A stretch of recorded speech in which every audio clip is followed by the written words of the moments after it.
Baik, Bapak awali. Assalamualaikum warahmatullahi wabarakatuh. Waalaikumsalam warahmatullahi wabarakatuh. Gimana kabarnya anak-anak? Baik, Pak.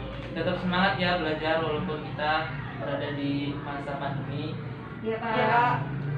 Hari ini di pertemuan pagi hari ini kita belajar membahas di bab 4, yaitu hadis tentang iman dan ibadah.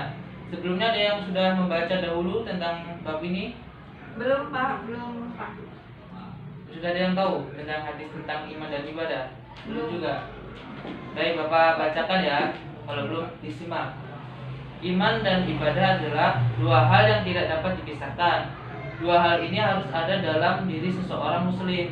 Orang yang telah berikrar syahadat dan mengaku beriman kepada Allah belum bisa disebut mukmin yang baik jika tidak dibuktikan dengan amal ibadah.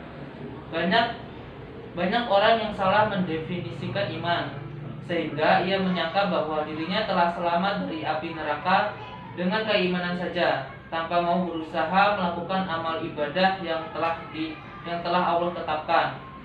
Wajibkan untuk kita semua. Pada bab ini kita akan mempelajari bagaimana iman dan ibadah yang benar dan diterima oleh Allah. Hadis tentang iman dan ibadah.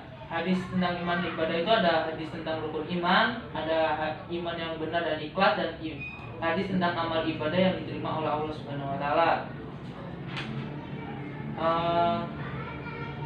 Iman yang benar dan ikhlas seperti yang dikatakan Rasulullah, siapa di antara kami yang tidak menzalimi dirinya, bukan demikian, sesungguhnya kezaliman yang dimaksudkan ialah syirik. Apakah kamu tidak mendengar apa yang dikatakan Luqman kepada anaknya saat memberi pengajaran pada anaknya? Ya bunaya la tusyrik billahi inna syarika la zulum azim. Yang artinya, hai anakku, janganlah engkau mempersekutukan sesuatu dengan Allah. Sesungguhnya syirik itu benar-benar ainayat yang besar. Kandungan hadis dan kaitannya dengan realitas kehidupan. 1. Kandungan hadis tentang iman. Di dalam hadis ini juga dijelaskan rukun iman juga dijelaskan dalam hadis, yaitu beriman kepada Allah, beriman kepada para malaikatnya, beriman kepada kitab-kitabnya, beriman kepada para rasulnya, beriman kepada hari kiamat, dan yang terakhir beriman kepada takdir yang baik maupun yang buruk. Penerapan kandungan hadis dalam kehidupan. Sebagai seorang muslim yang beriman, sudah seharusnya kita menjaga keimanan kita dengan baik. Nah, kan yang amal ibadah yang diterima yaitu taat kepada Allah dan melaksanakan perintahnya melalui lisan para rasulnya. Ibadah adalah merendahkan diri kepada Allah Azza wa Jalla, yaitu tingkatan tunduk yang paling tinggi disertai dengan rasa mahabbah, kecintaan yang paling tinggi. Ibadah adalah sebutan yang mencakup seluruh apa yang dicintai dan diridhoi Allah Azza wa Jalla, baik berupa ucapan atau perbuatan, yang lahir maupun yang batin. Dan yang ketiga, ini adalah definisi yang paling lengkap. Nah, ibadah terbagi menjadi ibadah hati, lisan, dan anggota badan. Rasa khauf atau takut, gak jelas nama tadi nih, Bos Narul.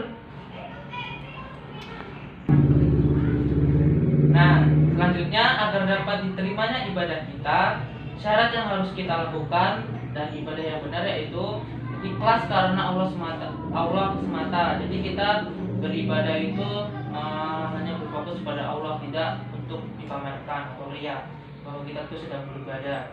Dan ittiba sesuai dengan tuntunan Rasulullah SAW. Syarat yang pertama merupakan konsekuensi dari syahadat la ilaha illallah, karena ia mengharuskan ikhlas beribadah hanya kepada Allah dan jauh dari syirik padanya. Sedangkan syarat kedua adalah konsekuensi dari syahadat Nabi Muhammad, karena ia menuntut wajibnya taat kepada Rasul, mengikuti syariatnya. Nah, ini materi yang tentang hadis iman dan ibadah. Sampai sini ada yang ditanyakan? Pak, Ya, mau tanya Pak. bagaimana cara beriman yang ikhlas dan benar? Cara yang beriman yang ikhlas dan benar. Tadi yang sudah Bapak bacakan ya, Bapak bacakan. Rasulullah berkata, iman yang benar dan ikhlas yaitu kita tidak menzolimi diri kita sendiri. Nah, ada yang ditanya lagi? Cukup Pak. Pak. Cukup. Jadi kalau cukup materi hari ini cukup sampai sekarang, cukup sampai di sini. Bapak akhiri. Wassalamualaikum warahmatullahi wabarakatuh. Waalaikumsalam warahmatullahi wabarakatuh.